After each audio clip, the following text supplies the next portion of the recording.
tozoyoka baiseko tozoyoka opposant baza na posa vraiment ya dialogue bandanga nyonso wana balobi il faut dialogue esalama mpo baza bana mboka mwana mboka nyonso azali na droit ya kosolola na ndeko na ye kongomani par rapport ya makambo bazoloba to par rapport ya souhait na bango yo moni yango ndenge nini.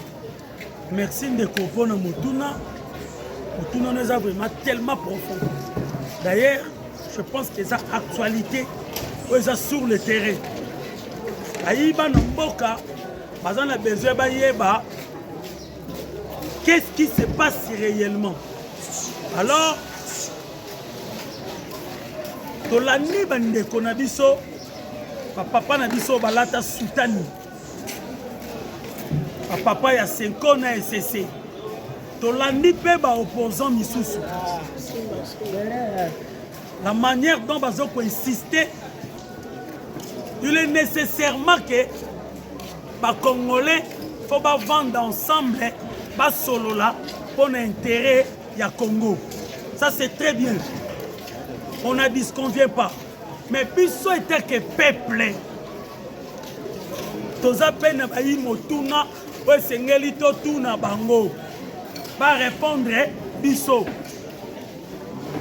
Nga ete ke mwana mboka question na nga liboso o nazana besoin na tuna na opposition na tuna na ba papa na biso ya ba église o bazo ko insister sur le dialogue qu'on nous dise la vérité nini ekomema lokola litomba na dialogue o bango bazo senga to sala parce que kotala dialogue o bango ba ko senga eza uniquement pour nous laver oh nyo surtout basali crime babomi ba congolais et misusu bakimi et misusu baza na prison babimisa bango.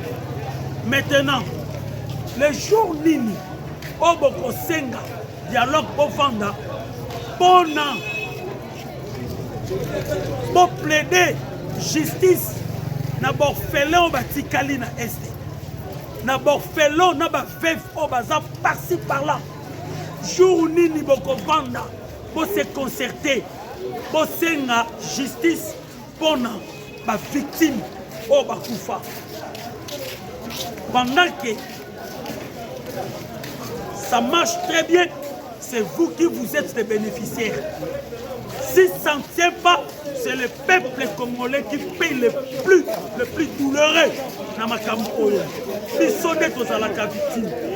Pour votre intérêt, vous venez vous tuer le peuple congolais et par après, pour qu'ils se concerter, pour soigner le même peuple, à Benguibino, par président, par honorable, par son excellence. Tozawapi. Quel monde nous vivons? Il y a moi ici, il y a opposition. IDP c'est ça là 37 ans. Pour le mon côté, IDP c'est soit comme un Ndoki. Pour nous revendiquer pouvoir, il est allé tuer des Congolais à Salamoté. Aujourd'hui, Martin Fayoul a raté l'élection des fois, a vité. A zappé na ba revendication et à Salaka. Pourquoi Simba Mando quitter pour nos Congolais? Maintenant, quelles sont les revendications Yananga? Ce que Zali pour na ba carré mino ba botolaka. Yamwana ke koboma plus de 25 000 Congolais pour la revendication naie. Avant tout dialogue, vous avez vu ça ba sangoana, bazala honnête et conscient. Avant tout dialogue, peuple à lobby pour ressusciter bande konabi sobomaki. Il y a plein d'enfants au bazar victimes qui vivent dans les rues aujourd'hui pour la cause il y a bakambuna bino na ben terrain na bino et pas na le bazali négligé abandonné. Et pourquoi tu continues à dialoguer? Pourquoi pas de plaider la justice équitable pour que ba rendre coupable na bato ba congolais? Voilà la raison pour laquelle peuple a tina dialogue côté. Peuple a tina parce que lorsque vous allez finir votre dialogue et ba laver bino bozongi to zongeli kobenga bino ba excellence. Non, ça peuple congolais a tolérer ngo lisusu. Oui ndeko, merci na yo ki ondengo uti ko ba awake peuple ana posa dialogue te. Mais tandis que tout le monde batata épiscopo ba okende ko sala voyage na Luanda balobi ke bazo kende ko réunir makambo kuna comme ça bakutana paix na société civile ainsi que toutes les forces politiques de la République démocratique du Congo pour na kokota na dialogue pour ba éviter ben descend ou eza koleka na est.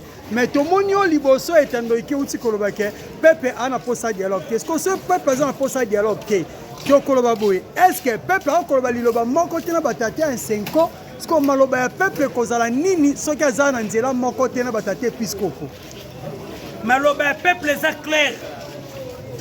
Avant tout dialogue, ceux qui vont balobi tu éviter ben de sang. Mais il y a combien de morts? Il y a chaque jour les gens meurent. Alors cause profonde et animi. Neko, to kota na profondeur ya makambo oyo. Kabila kendaki na Afrique du Sud. Il est allé voir le président sud-africain Cyril Ramaphosa. Ayebisi Cyril Ramaphosa que Azan a besoin bakutanana frère naye Tshisekedi. Ba solola ba zomando ki batana se yepe ayebisa ba M23 basala nini bazonga le bazana pouvoir na capacité ya kobimisa le M23. De contrepartie pour l'État congolais Salanini à la veille. Cyril Ramaphosa yebisi Kabila clair. À l'obi na ye problème ya Congo. Et ça sous un niveau na bisoté. C'est les États-Unis maintenant. Nous avons nyonso na maboko. Ngai nazana relation bien tena Donald Trump. Alors on a rosala la mesure té ya kokota en dialogue pour un problème pour une demande na yo. Alors on a préféré au Kende, Nangola. C'est ainsi que Kabila a Kendaki comme Jean Lorenzo. Landanga bien, s'il te plaît, Landanga bien. Il est allé voir Jean Lorenzo. Après comment Jean Lorenzo a proposé Jean Lorenzo. Jean Lorenzo a dit c'est bon, Nakobengi Sayo. Jean Lorenzo a béni président Fati. Makambo Nyo c'est Bimaki. Après prise, il y a ouvert. Après signature, il y a le 4 décembre. Le 5, le 6, on va ouvrir. Après qu'on soit ouvert, les Américains vont là qui contemplent. À ça là, maintenant, c'est direct. Parce que ce qu'elle est en Afrique intelligence, vous allez comprendre que même Kabila, à sa cible américaine, elle est dans un carnet noir. Kabila. À part Kagame, Kabila aussi dans la liste. Alors, Kabila a compris que le danger approche. Pour moi, c'est ainsi que pas qu'on luka dialogue au plus vite que possible. Parce que le seul endroit pas qu'on luka abri moko sûr, les alliés qui faut azonga, président qui s'est à sécuriser. C'est ça. Maintenant, dans où il y a Kei Kuna, dans où le président Kei, le président Lorenzo, c'est bien. Naïf Ben a songi na quelque ça la étude. Dans le président hier, avant ni na ba collaborateur ni na ba conseiller na ye. Ba conseiller ba c'est clair. Problème actuellement aux les Cana Est, c'est très compliqué. C'est là que je vais profiter pour répondre directement aussi dans l'église catholique entre SSC et Senko. Moi besoin les Kezani. Baza tellement de divergence, mon frère. Quand on a à lobby, ba correctiler il faut atteindre Kinshasa par renverser le pouvoir. De l'autre côté, Kagame sort. Alors, le problème de Congo, c'est ni M23, ni Tshisekedi. Mais Ali Likambu Yamabele. Papa, talent na radio, c'est silence total. Papa Sango Basawa. Lorsque le général Kenge a osé à Koloba, que Loko et Salama, et ça parce que nous étions filtrés, même na Bassi, il y a Touti. Et ça là qui pèse dans le monde entier. Même l'église. Ayaki, abîmé lobby n'importe quoi. Maintenant, là, Kagame, Paul Kagame, sort de son silence à revendiquer nos terres. Mais vous allez remarquer que silence, notre papa n'a pas prêté. Personne n'ose contredire Kagame. Quelle politique qui va pour ça là? Politique qui est natia au moins liloba mukie na mono. C'est que basango baza batraître baza complice mais na ça se Kagame. voit clair ndeko ça se voit clair na lobi non ndeko avant dialogue babima ba contredit Kagame qui dit clairement que notre problème est que nous devons récupérer nos terres qui étaient volées Sud Kivu Nord Kivu comment soyango c'est ça le problème donc tout le baba bunda bitumba mon côté nanga na Kagame. Ah, voilà maintenant là où nous sommes sur on a biso nyonso ebimi pona nini nyonso ebimi tangu kaka Kabila ake kosenga balaveye seul moyen bakolaveye c'est par dialogue nde bakolaveye omoni bakitisi azongi Kagame a compris que Kabila veut sauver sa peau c'est ainsi que Kagame babimaki alobi non eza ni M23 ni Tshisekedi c'est nos terres que nous allons récupérer. Pourquoi Kagame a dit cela? Kagame a dit parce que Kagame ne va pas ça Kabila mission. Que nous kende boye sunga biso pour récupérer Sud Kivu na Nord Kivu. Alors voilà si katozemana. Si koyo ni les autres actuellement. Tant vous va se retrouver na Ngola. Ba yebisi sikoyo Kabila clair. Soki olingi balave yo parce que bino boza ba marionnette. Si on lave Kabila aujourd'hui, c'est que nanga kobima, Bertin Bisimwa kobima. L'autre là avant dans Zamba nani. Soutani Makenga komalobi, c'est que fait Kabila ça nous concerne pas. Et ça y est. Oh, balave Kabila, mais le fait c'est que les mêmes sur le terrain. Alors yo zonga na Goma assumer la responsabilité de la rébellion Oyoyo. Et faire reculer tes gens. C'est ainsi que nous allons entamer le procédé de dialogue cas par cas pour te laver nous. Et comme il a tout à Kabila, pas ça lango, et ça le roi son pote qui n'a mon carrément c'est fini pour toi. Alors ça lango n'est parce que Sultani Makenga ebisi que au Vanda qui n'a lix n'a l'air dans Zamba. Aujourd'hui tu viens te reculer, nous allons pas reculer. Koto Kagame bima lobby hypocrite. Tu veux sauver ta peau. Oh, c'est justifié, donc c'est M23. L'M23 n'existe pas. C'est l'armée rwandaise. Notre problème, c'est ni M23 ni Tshisekedi. Notre problème, c'est Ali. Ma belle Nabiso, Photo Salanini, Tozwa. Neko, Tozalonet. Ma belle va revendiquer. Bazongo Ponani. Bazongo Ponani, acte barbare. Vous avez besoin pour voir. Yaka, n'a pas voir urne. Convaincre le peuple a voté.